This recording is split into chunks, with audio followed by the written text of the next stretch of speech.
കുട്ടിത്തം പോലും വിട്ടുമാറാത്ത ഒരു 8 വയസ്സുകാരി, കളിച്ച് ചിരിച്ച് നടക്കേണ്ട പ്രായം. എന്നാൽ ഒരു രാജ്യത്തെ തന്നെ ഞെട്ടിച്ച ക്രൂരതയുടെ ഇരയായി അവൾ ലോകത്തോട് വിട പറഞ്ഞു. ജമ്മു കാശ്മീരിലെ കത്തുവയിൽ 2018 ജനുവരിയിൽ സംഭവിച്ച ആസിഫ ബാനു കേസ് മനുഷ്യന്റെ ഏറ്റവും ഇരുണ്ട രൂപത്തെ വെളിച്ചത്തിലിറക്കിയൊരു സത്യകഥയാണ്. 8 വയസ്സുള്ളൊരു പിഞ്ചോമന ആസിഫ ബാനു. പക്ഷേ ജാതിമത വൈരാഗ്യത്തിന്റെയും മൃഗീയമായ ക്രൂരതയുടെയും ഇരയായി അവളുടെ ജീവിതം അവസാനിച്ചു. ജമ്മു കാശ്മീരിലെ കത്വ ജില്ലയിൽ 2018 ജനുവരിയിൽ സംഭവിച്ച ആസിഫ ബാനു കൊലപാതക കേസ് സമൂഹത്തിന്റെ മനസ്സിൽ എക്കാലത്തെയും മുറിവ് ചേർത്ത സംഭവമാണ്.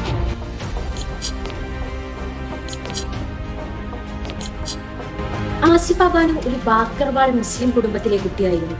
കുടുംബത്തോടൊപ്പം വനപ്രദേശങ്ങളിലൂടെ കുടിയേറി ജീവിച്ചിരുന്ന അവൾ ഒരു സാധാരണ കുടുംബത്തിലെ കുട്ടിയാണ്. 2018 ജനുവരി 10 ആസിഫ വീട്ടിന് സമീപം കുതിരകളെ മേയ്ക്കാൻ പോയപ്പോഴായിരുന്നു കാണാതായത്. മാതാപിതാക്കൾ വിവരമറിയിച്ചതോടെ പ്രദേശവാസികളും പോലീസും ചേർന്ന് തിരച്ചിൽ ആരംഭിച്ചു.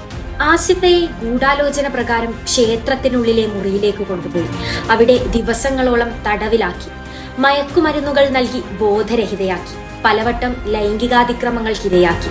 ഒടുവിൽ 2018 ജനുവരി 17 ക്രൂരമായി കൊന്ന ശേഷം മൃതദേഹം വനപ്രദേശത്ത് ഉപേക്ഷിച്ചു. ഈ സംഭവത്തിൽ ജാതിമത വൈരാഗ്യവും ഭീകരതയുമായി ഗൂഢാലോചനയും മുഖ്യ ഘടകങ്ങളായി. സംഭവം പുറത്തു വന്നപ്പോൾ ദേശീയ തലത്തിൽ പ്രതിഷേധങ്ങൾ ഉയർന്നു. ജസ്റ്റിസ് ഫോർ ആസിഫ എന്ന മുദ്രാവാക്യം സമൂഹ മാധ്യമങ്ങളിലും തെരുവിലും മുഴങ്ങി.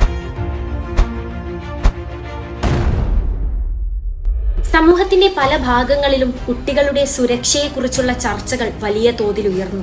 സ്ത്രീകളും കുട്ടികളും തെരുവിലിറങ്ങി. എന്നാൽ ഇതൊരു സാധാരണ കുറ്റകൃത്യം മാത്രമായിരുന്നില്ല.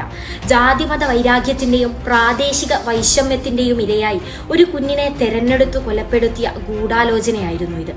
മുസ്ലിം ബാക്കർവാൾ സമൂഹത്തെ ഭീതിപ്പെടുത്തി അവരുടെ കുടിയേറ്റം തടയാനായിരുന്നു പ്രതികളുടെ ശ്രമം. പോലീസ് അന്വേഷണം ശക്തമായി മുന്നേറി. CCTV ദൃശ്യങ്ങളും സാക്ഷിമൊഴികളും പ്രതികളുടെ പങ്ക് തെളിയിച്ചു.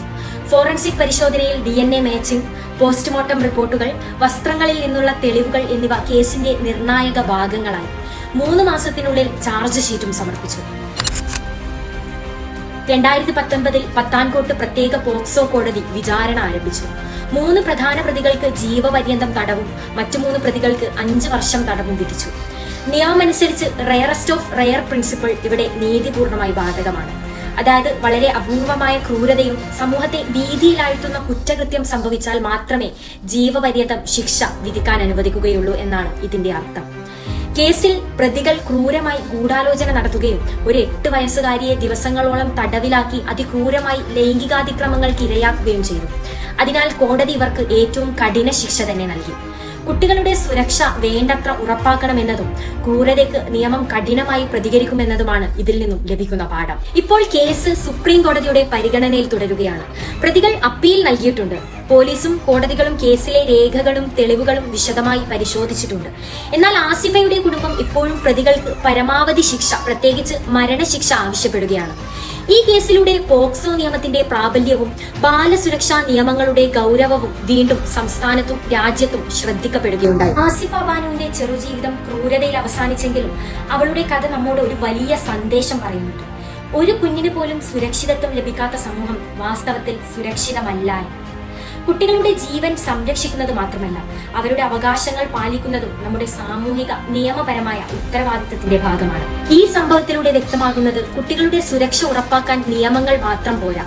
മാതാപിതാക്കളുടെ ജാഗ്രത, വിദ്യാഭ്യാസ സ്ഥാപനങ്ങളുടെ ബോധവൽക്കരണം, സാമൂഹിക സംഘടനകളുടെ ഇടപെടലുകൾ, സമൂഹത്തിന്റെ ശ്രദ്ധ, ഇതെല്ലാം കൂടി പ്രവർത്തിക്കുമ്പോഴേ സുരക്ഷിതത്വം യാഥാർത്ഥ്യമായി മാറാൻ സാധിക്കും. നിയമങ്ങൾ ശക്തമാക്കിയും രക്ഷിതാക്കളും വിദ്യാഭ്യാസ സ്ഥാപനങ്ങളും സമൂഹവും ചേർന്ന് മുന്നറിയിപ്പ് നടപടികൾ സ്വീകരിക്കേണ്ടതും അനിവാര്യമാണ്. കുട്ടികൾക്ക് സുരക്ഷിതമായ സംരക്ഷിതമായ സമൂഹം ഒരുക്കാതെ നമുക്ക് ഭാവിയെ സംരക്ഷിക്കാൻ കഴിയില്ല.